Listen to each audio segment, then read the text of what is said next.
dan semua hafal zikir ini insya-Allah, iaitu la ilaha illa anta subhanak inni kuntu minadh zalimin. Boleh baca ataupun la ilaha illa anta subhanak inni kuntu minadh zalimin. Nak baca 3 kali berhenti pun boleh, nak sambung terus.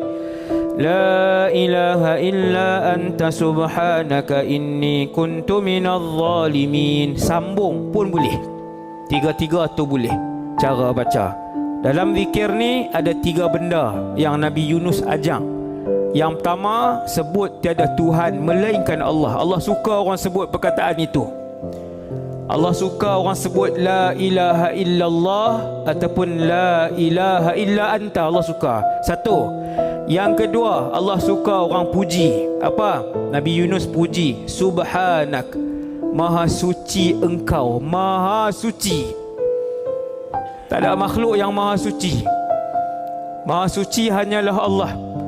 Nombor 2 dalam zikir ni, Nabi Yunus puji. Dia tahu Allah suka sebab dia Rasul. Dia tahu Allah suka. 2 benda Nabi Yunus sebut.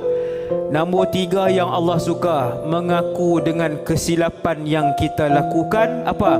Inni kuntu minadh zalimin. Maksud dia apa?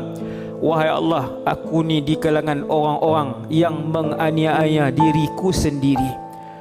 Aku orang yang melakukan zalim, wahai Allah. Mengaku depan Allah. Allah suka mengaku. Allah suka kita mengaku dengan mulut dan dengan hati kita. Mengaku depan Allah SWT. Allah Ta'ala suka. Ada 3 unsur dalam zikir ni yang diamalkan oleh Nabi Yunus. Habis.